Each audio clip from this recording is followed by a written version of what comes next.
On January 17th, we commemorate Venerable and God-bearing Father Anthony the Great, Venerable Anthony of Dymsk, Novgorod, Venerable Anthony of Chernoezero, Saint Anthony of Krasny, Kholm, Emperor Theodosius the Great, and Saint Achilles the Confessor.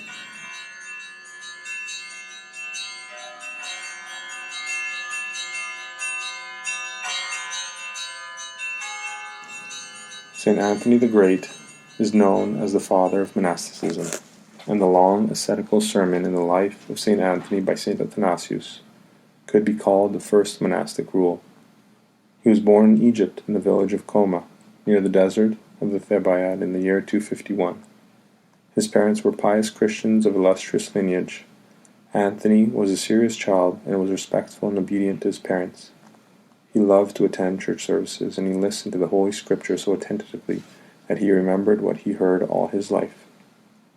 When St. Anthony was about 20 years old, he lost his parents, but he was responsible for the care of his younger sister.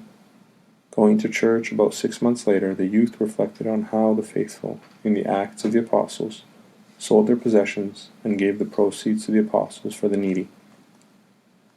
Then he entered the church and heard the gospel passage where Christ speaks to the rich young man, "If you be perfect, go, sell what you possess, and give it to the poor, and you will have treasure in heaven, and come follow me."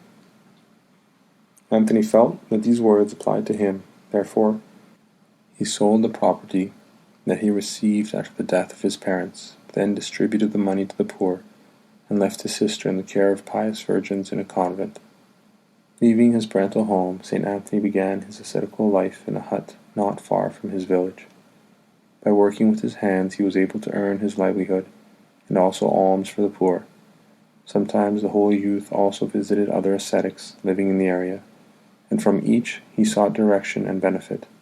He turned to one particular ascetic for guidance in the spiritual life. In this period of his life, St. Anthony endured terrible temptations from the devil. The enemy of the race of man troubled the young ascetic with thoughts of his former life, doubts about his chosen path, concern for his sister, and he tempted Anthony with lewd thoughts and carnal feelings. But the saint extinguished that fire by meditating on Christ and by thinking of eternal punishment, thereby overcoming the devil. Realizing that the devil would undoubtedly attack him in another manner, St. Anthony prayed and intensified his efforts. Anthony prayed that the Lord would show him the path of salvation, and he was granted a vision. The ascetic beheld a man who by turns alternately finished a prayer and then began to work.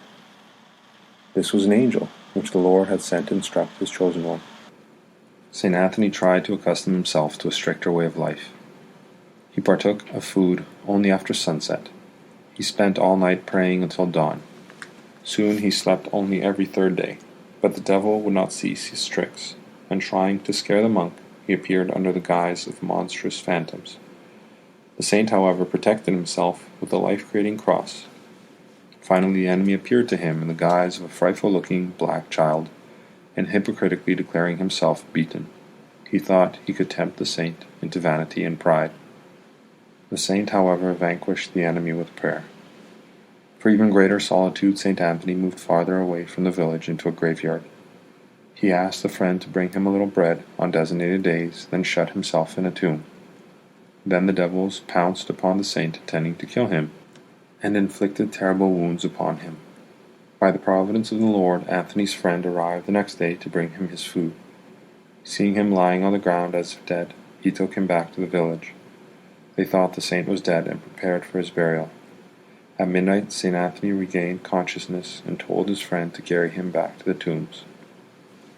St. Anthony's staunchness was greater than the wiles of the enemy. Taking the form of ferocious beasts, the devils tried to force the saint to leave that place, but he defeated them by trusting in the Lord. Looking up, the saint saw the roof opening, as it were, and a ray of light coming down toward him. The demons disappeared, and he cried out, "Where have you been, O merciful Jesus? Why didn't you appear from the very beginning to end my pain?" The Lord replied, "I was here, Anthony, but wanted to see your struggle. Now, since you have not yielded, I shall always keep you and make your name known throughout all the world." After this vision, St. Anthony was healed of his wounds and felt stronger than before. He was then 35 years of age. Having gained spiritual experience in his struggle with the devil, St. Anthony considered going into the Theban desert to serve the Lord. He asked the elder, to whom he had turned for guidance at the beginning of his monastic journey, to go into the desert with him. At that point, the exploit of being a hermit was unprecedented.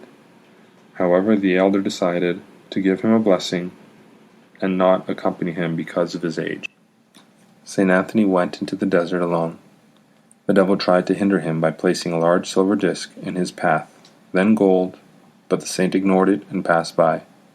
He found an abandoned fort on the other side of the river and settled there, barricading the entrance with stones. His faithful friend brought him bread twice a year, and there was water inside the fort. St. Anthony spent 20 years in complete isolation and constant struggle with the demons, and he finally achieved perfect calm. The saint's friends removed the stones from the entrance, and they went to St. Anthony and besought him to take them under his guidance. Soon St. Anthony's cell was surrounded by several monasteries, and the saint acted as a father and guide to their inhabitants, giving spiritual instruction to all who came into the desert seeking salvation. He increased the zeal of those who were already monks, and inspired others with a love for the ascetical life. He told them to strive to please the Lord, and not to become faint-hearted in their labors. He also urged them not to fear demonic assaults, but to repel the enemy by the power of the life-creating cross of the Lord. In the year 311, there was a fierce persecution against Christians in the reign of the Emperor Maximian. Wishing to suffer with the holy martyrs, St. Anthony left the desert and went to Alexandria. He openly ministered to those in prison. He was present at the trial and interrogations of the confessors, and accompanying the martyrs to the place of execution. It pleased the Lord to preserve him, however, for the benefit of Christians. At the close of the persecution, the saint returned to the desert and continued his exploits. The Lord granted the saint the gift of wonder-working, casting out demons and healing the sick by the power of his prayer. The great crowds of people coming to him disrupted his solitude, and he went off still farther into the inner desert, where he settled atop a high elevation. But the brethren of the monastery sought him out and asked him to visit their communities. Another time St. Anthony left the desert and arrived in Alexandria to defend the Orthodox faith against the Manichaean and Arian heresies. Knowing that the name of St. Anthony was venerated by all the Church, the Arians said that he had heard to their heretical teaching. But St. Anthony publicly denounced Arianism in front of everyone and in the presence of the bishop. During his brief stay at Alexandria, he converted a great multitude of pagans to Christ. People from all walks of life loved the saint and sought his advice. Pagan philosophers once came to Abba Anthony intending to mock him for his lack of education, but by his words he reduced them to silence. Emperor Constantine the Great commemorated on May 21st, and his sons wrote to St. Anthony and asked him for a reply. He praised the emperor for his belief in Christ, and advised him to remember the future judgment and to know that Christ is the true King. St. Anthony spent 85 years in the solitary desert. Shortly before his death, he told the brethren that soon he would be taken from them. He instructed them to preserve the Orthodox faith in its purity, to avoid any association with heretics, and not to be negligent in their monastic struggles. Strive to be unified first with the Lord and then with the saints, so that after death they may receive you as familiar friends into the everlasting dwellings.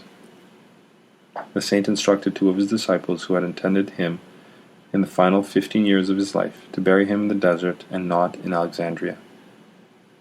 He left one of his monastic mantles to St. Athanasius of Alexandria, commemorated on January 18th, and the other to St. Serapion of Thelmuis, commemorated on March 21st. St. Anthony died peacefully in the year 356 at age 105, and he was buried in the desert by his disciples. The life of the famed ascetic St. Anthony the Great was written by St. Athanasius of Alexandria. This is the first biography of a saint who is not a martyr, and is considered to be one of the finest of St. Athanasius's writings. St. John Chrysostom recommends that this life be read by every Christian. These things are insignificant compared with Anthony's virtues, writes St. Athanasius. But judge from them what the man of God Anthony was like. From his youth until his old age he kept his zeal for asceticism. He did not give in to the desire for costly foods because of his age, nor did he alter his clothing because of the infirmity of his body. He did not even wash his feet with water.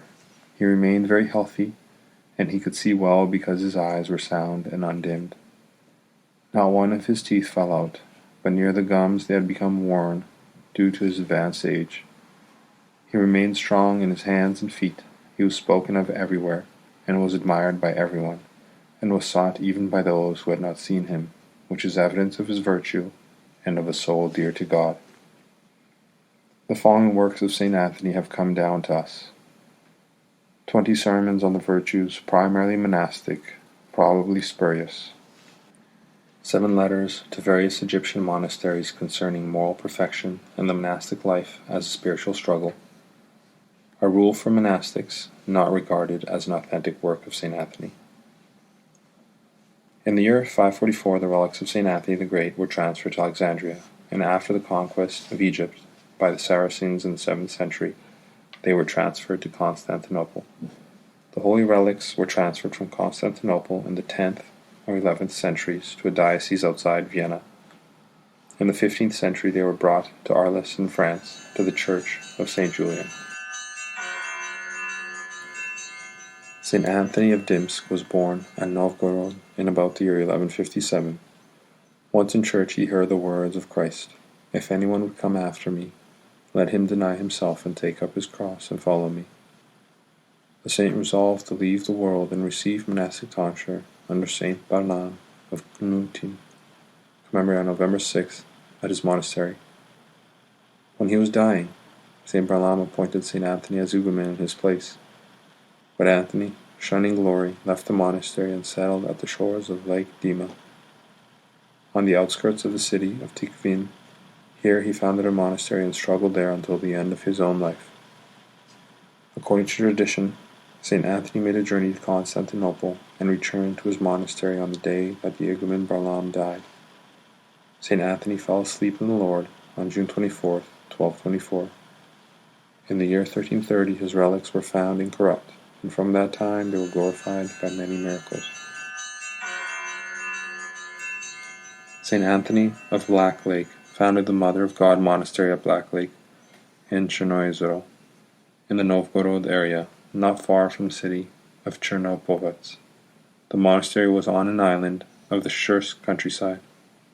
The monastery twice suffered complete destruction, in 1581 from the Lithuanians, and in 1682 from the Swedes.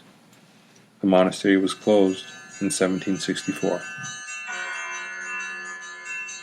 St. Anthony of Krasny, Kholm was initially a wilderness dweller in the vicinity of White Lake.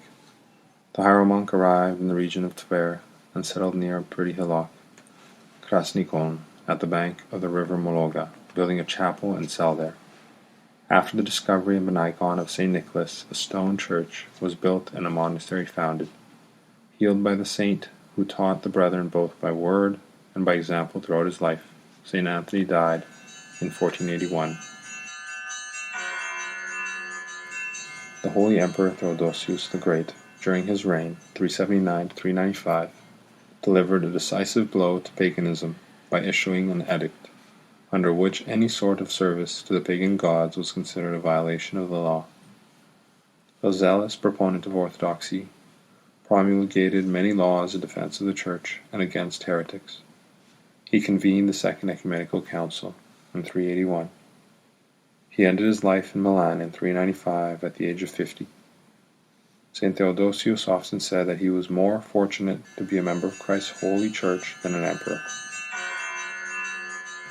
St. Achilles the Confessor lived the life of a hermit in Egypt and died during the 5th century.